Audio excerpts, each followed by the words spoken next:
Hi, I'm James O'Keefe with OMG News. Here we are with our latest story, this time on BlackRock, one of the world's leading asset and investment managers, which owns significant shares of companies like Amazon, Microsoft, Anheuser-Busch, Meta, Target, Procter & Gamble, Comcast, CNN, Fox, and yes, Pfizer, just to name a few.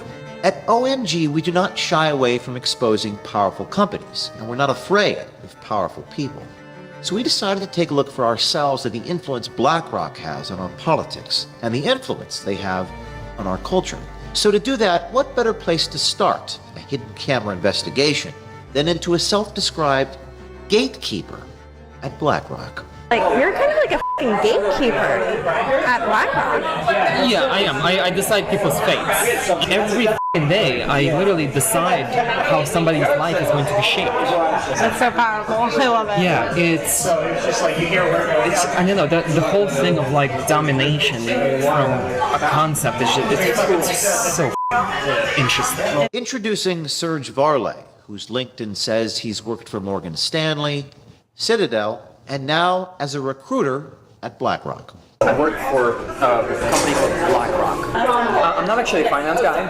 I know what happens because I'm recruiting people who do these things. Mm-hmm. I'm the person who headhunts people from other firms. So I would approach you and be like, hey, this is a good reason why you should come work for us. Serge tells us who really runs the world, how they do it, and just how much it costs to buy people, like politicians. Let me tell you, it's not who's the president. It's who's controlling the wallet. So it's the, And who's that?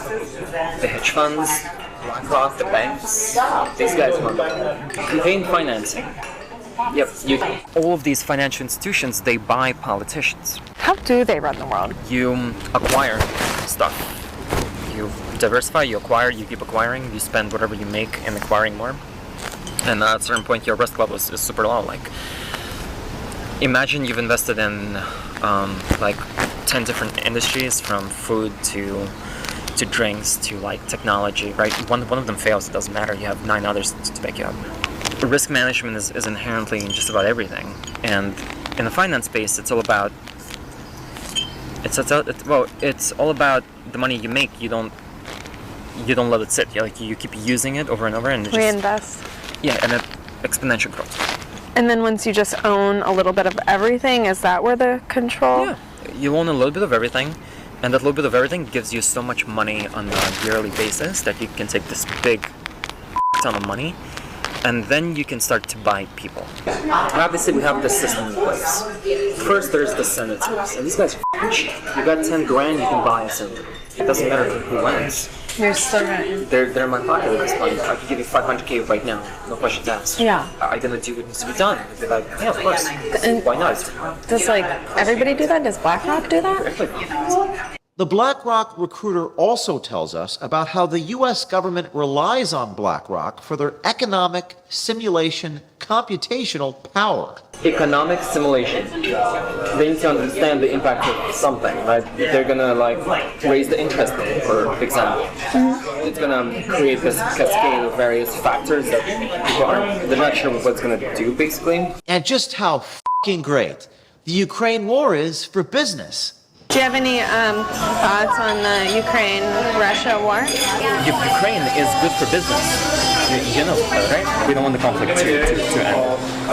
Why? We don't want the conflict to end as a country. The longer this goes on, the weaker Russia is.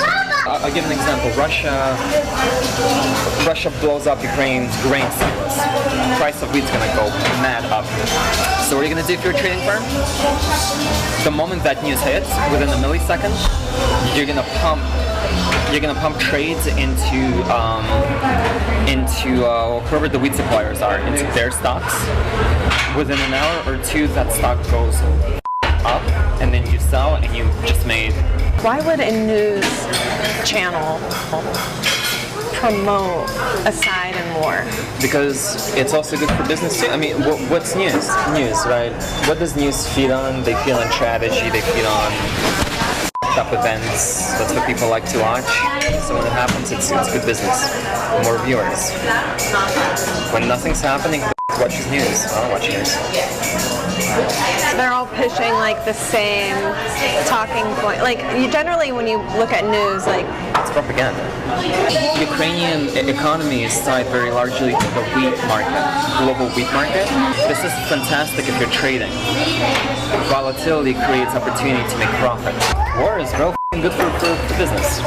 It's exciting when goes wrong, right? Serge also speaks on BlackRock-influenced news and even gave our journalists some tips. based on everything we know now, when they say to sell, does that mean we should buy? And so, yeah. It's like, you know Jim Cramer? If you do exactly the opposite of what he's advising, you actually make money. Huh? Yeah. It's like, it's called the inverse Cramer. They don't want to be in the news. They don't want people to talk about them. They don't want to be anywhere on the radar. Why not? I don't know, but I suspect it's probably because it's easier to do things when people aren't thinking about it. And when Serge was asked about insider trading and if Larry Fink recently sold $100 million in BlackRock shares, here is what he said. Larry Fink recently sold $100 million worth of BlackRock. Wow. Damn, Larry, that's not a good sign. The people who trade and make money, they do this the moment the information is out. And that info is typically disseminated at private levels first before it hits the mainstream. If you want to invest smart, there's a tracker that tracks all politicians and where they have their stocks.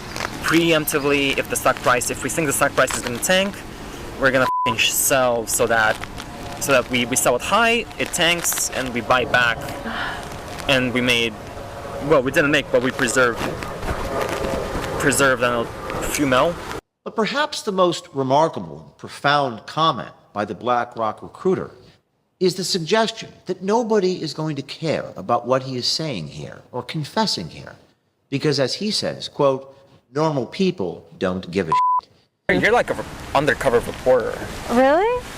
Don't normal people worry about this stuff? No, normal people don't give a shit. This is beyond them. That these types of questions my reporter asked are beyond all of you. The answer is something that you, the people, the consumers, the shareholders, couldn't possibly understand. It's been said that it's easier to fool a man than to convince him he's been fooled. There is no question that many Americans are still asleep, who may not want to wake up from their necessary illusions. But we hope and believe by showing these tapes of this BlackRock gatekeeper speaking so plainly on so many topics that not only we wake up people, but also inspire others to come forward on institutions like BlackRock.